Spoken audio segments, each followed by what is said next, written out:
A brand new tile floor cracked wide open just 14 months after installation, and the homeowner had no idea the damage had started before the tile was ever laid. What looked like a simple flooring failure turned out to be the final symptom of a mistake buried deep underneath, invisible the moment the grout dried and the room looked perfect. If you've ever wondered why a floor that looks flawless on installation day can fall apart within a year, stick around, because we uncover the hidden construction mistakes homeowners never see coming. And every week, we break down a different failure that could save you thousands of dollars before it ever happens to your home. The story usually begins the same way. A homeowner hires a crew. The tile arrives in beautiful boxes. The pattern gets laid out. And by the end of the week, the room looks like something out of a magazine. Clean lines, perfect grout joints, not a single flaw in sight. For weeks, sometimes months, everything feels solid underfoot. There's no reason to suspect anything is wrong, because tile is supposed to be one of the most durable flooring materials a person can install.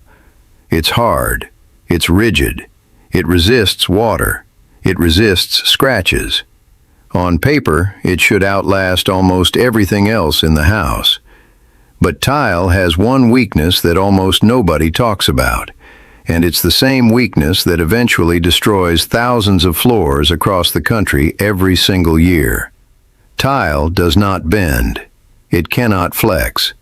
And that single fact is the root of almost every major cracking disaster in residential construction. At first, nobody notices anything wrong. A tiny hairline crack might show up near a doorway, so small it looks like nothing more than a surface scratch. Most homeowners walk right past it. Some assume a heavy object was dropped. Others assume it's just a manufacturing flaw in one tile. Nobody suspects that the crack is actually a warning sign of something happening beneath the surface, something that has been quietly building for months. This is where the real story begins, because the cause of that crack almost never starts with the tile itself. It starts with what's underneath it. Picture a section of subfloor, the wooden or concrete layer beneath the finished floor that most people never think about once construction is done. This layer is supposed to be completely stable. It's supposed to stay rigid under weight, resist movement, and give the tile above it a solid foundation to bond to. But in a shocking number of homes, that subfloor is not stable at all. It flexes, it moves, sometimes just a fraction of a millimeter every time someone walks across the room. But tile, being rigid and inflexible, cannot tolerate even that tiny amount of motion. Here's where everything changes for the worse. Every step, every chair sliding across the floor, every dropped object sends a tiny wave of movement through the subfloor.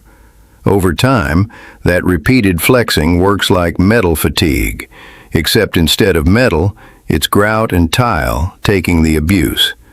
The bond between the tile and the surface beneath it begins to weaken in ways nobody can see from above. And then, without warning, a crack finally breaks through to the surface, seemingly out of nowhere, months or even years after the original installation. Most homeowners never notice this happening until it's too late, because the damage happens silently, layer by layer, invisible beneath a floor that still looks perfect from where they're standing. So what actually causes that subfloor to flex in the first place? This is where professional installers separate themselves from crews who cut corners. A proper tile installation requires something called deflection control, a fancy way of describing how much a floor is allowed to bend under weight before it becomes unsafe for tile. Most building standards require the subfloor to stay within an extremely tight range of movement, far tighter than what's needed for materials like carpet or vinyl. Wood subfloors, in particular, are naturally more flexible than concrete, which means they often need reinforcement, additional layers, or specialized backer board before tile can safely go on top. But here's the problem. Reinforcing a subfloor takes time, skill, and materials that cost money. And in a competitive construction market where speed often wins jobs, some installers skip this step entirely, betting that the floor will hold up long enough for the homeowner to be satisfied and the crew to move on to the next project. This is where the biggest mistake in tile installation usually hides, not in the tile itself, but in what happens before a single tile is ever placed. Picture two identical rooms, both getting new tile floors on the very same day.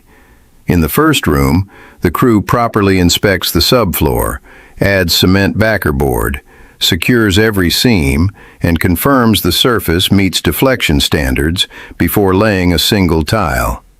In the second room, a rushed crew skips inspection entirely, lays tile directly over old flooring or a subfloor that hasn't been checked, and finishes the job in half the time. To the homeowner, both rooms look absolutely identical the day they're finished. There's no way to tell the difference just by looking, but underneath the surface, one floor is stable for decades, and the other is a ticking clock. This is exactly why cracked tile disasters catch people so off guard. The mistake isn't visible. It isn't something a homeowner can check by walking across the room or tapping their foot. It's buried under layers of preparation work that either happened correctly or didn't happen at all. Now here's where the story takes an unexpected turn, because subfloor flex isn't the only hidden killer of tile floors. There's a second mistake, one that's almost more common, and it hides in something homeowners assume is simple: the way the tile itself is glued down. Most people assume that thin-set, the cement-based adhesive used to bond tile to the floor, is applied the same way every single time. It isn't. Professional installers use a technique called back buttering combined with proper trowel notching, which means spreading adhesive not only on the floor, but also directly onto the back of each tile, then using a notched trowel to create ridges that collapse evenly when the tile is pressed down.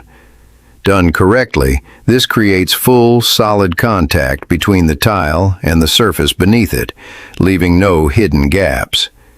But when a crew rushes the job, they often skip back buttering entirely and apply adhesive in a hurry, leaving air pockets underneath the tile that are completely invisible once the tile is set in place. This is the part that shocks even experienced homeowners once they understand it. Those hidden air pockets act like empty pockets of weakness spread across the floor.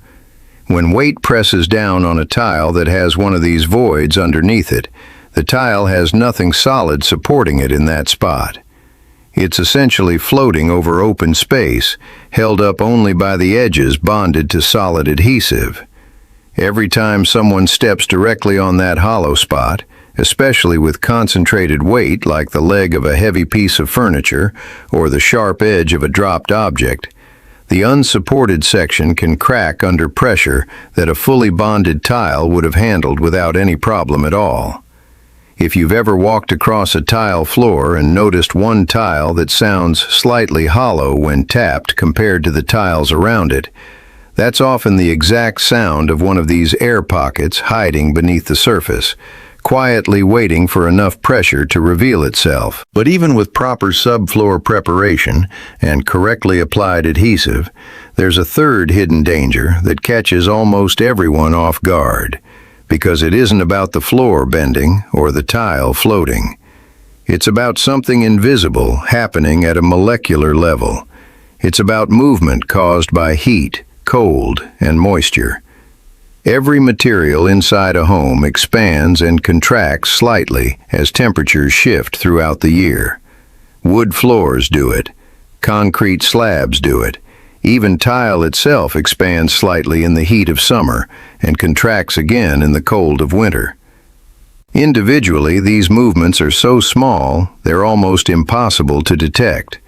But across an entire room, especially a large one, those tiny shifts add up to real force that has to go somewhere. This is where a critical detail almost nobody notices becomes the difference between a floor that lasts for decades and one that fails within a year. Professional installers leave small, nearly invisible gaps called expansion joints around the edges of a tiled room and at regular intervals across large surfaces. These gaps allow the entire floor system to expand and contract naturally without putting pressure on the tile itself. Without them, the tile has nowhere to release that built-up stress, and the pressure eventually has to escape somewhere. Usually, it escapes by cracking straight through the weakest tile in the room. Homeowners almost never notice these expansion gaps because they're designed to be subtle, often hidden along baseboards or transition strips where furniture and trim naturally cover them. But when installers skip this step to save time or simplify the layout, they're essentially building a floor with no release valve, a floor that is guaranteed to eventually fight back against its own natural movement. Now the story gets even more complicated, because there's a fourth mistake that combines with all of the others to create the worst possible outcome. And this one involves something most people would never expect to matter at all: the grout itself. Grout isn't just there to fill the gaps between tiles and make the floor look finished. It plays a critical structural role by helping distribute weight and pressure evenly across the entire surface. When grout is mixed incorrectly, applied too thin, or allowed to cure too quickly in extreme temperatures, it becomes weak and brittle far sooner than it should. Weak grout crumbles under pressure instead of holding tiles firmly in position, which allows individual tiles to shift slightly out of alignment. That tiny shift, multiplied across dozens or hundreds of tiles in a room, creates uneven stress points across the entire floor. This is where things escalate quickly, because once one tile begins to shift even slightly, it changes how weight is distributed to every tile around it.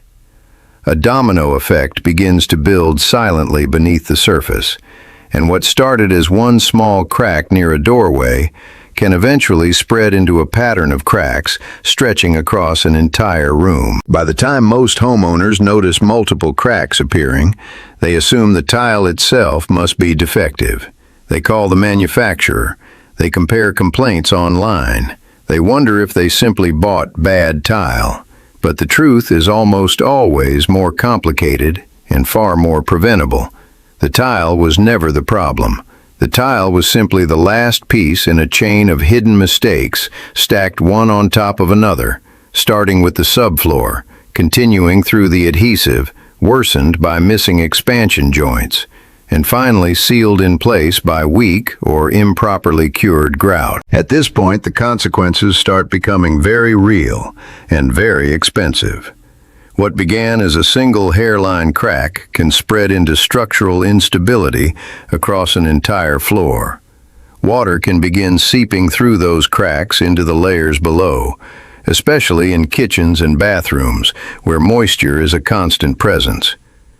Once water reaches the subfloor, a whole new disaster begins to unfold. Wood subfloors can begin to swell, warp, and eventually rot.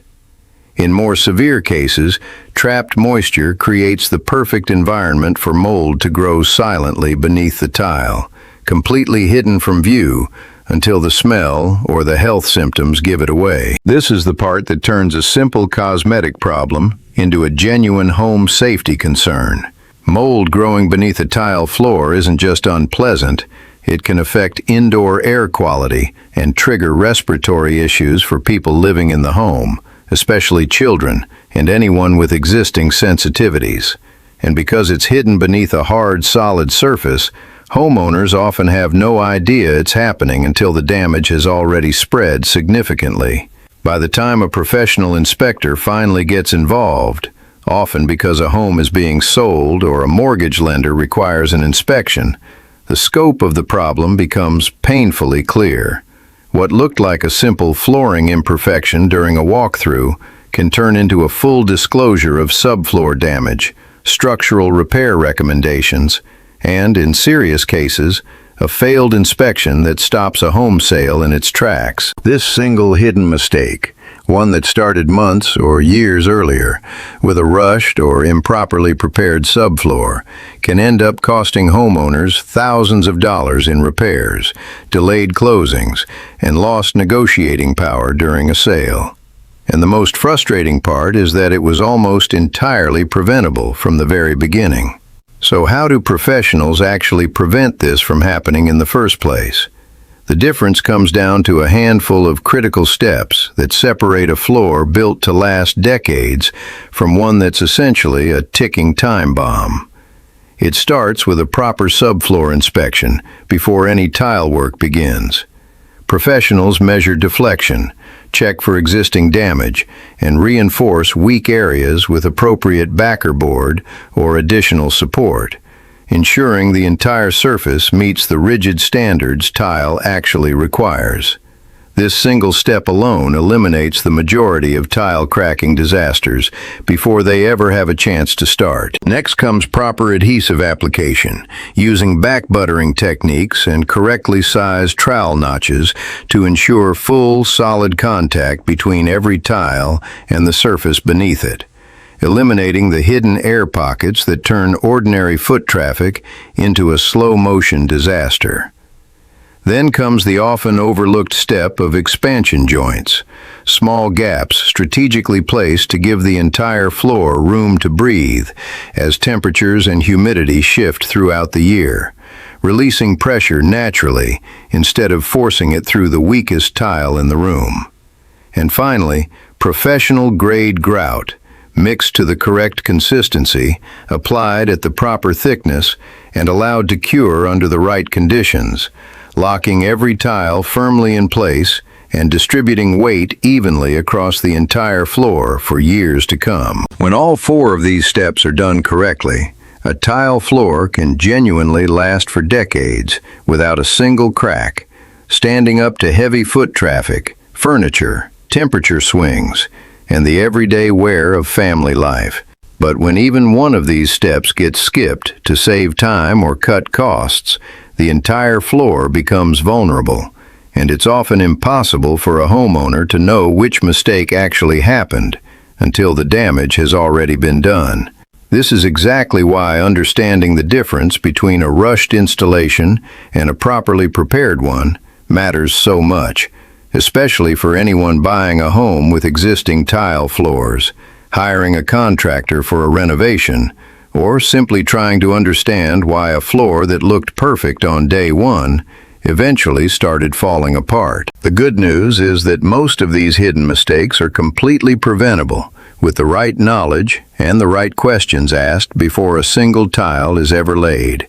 Asking a contractor how they plan to prepare the subfloor, what adhesive technique they use, whether they include expansion joints, and what type of grout they recommend can reveal in minutes whether you're dealing with a professional who understands these hidden risks or a crew that's simply trying to finish the job as fast as possible. For homeowners looking at existing tile floors, whether during a home inspection or simply walking through a house they're considering buying, a few small hairline cracks near doorways or in high traffic areas aren't automatically a disaster, but they are a signal worth paying attention to. They're often the very first visible clue of a much larger story happening beneath the surface, one that started long before the crack ever appeared, and one that's worth investigating further before assuming everything underneath is perfectly fine. At the end of the day, a beautiful tile floor is never just about the tile itself. It's about everything invisible happening underneath it. The subfloor holding it steady, the adhesive bonding it in place, the tiny gaps giving it room to move, and the grout locking every piece into a single, unified surface. When all of those hidden elements work together the way they're supposed to, a tile floor becomes one of the most durable, long-lasting choices a homeowner can make. But when even one of them fails silently behind the scenes, it's only a matter of time before that failure finds its way to the surface, one small crack at a time. If this investigation changed the way you'll look at tile floors from now on, Imagine what else is hiding behind the walls, under the foundations, and beneath the surfaces of the homes we live in every single day.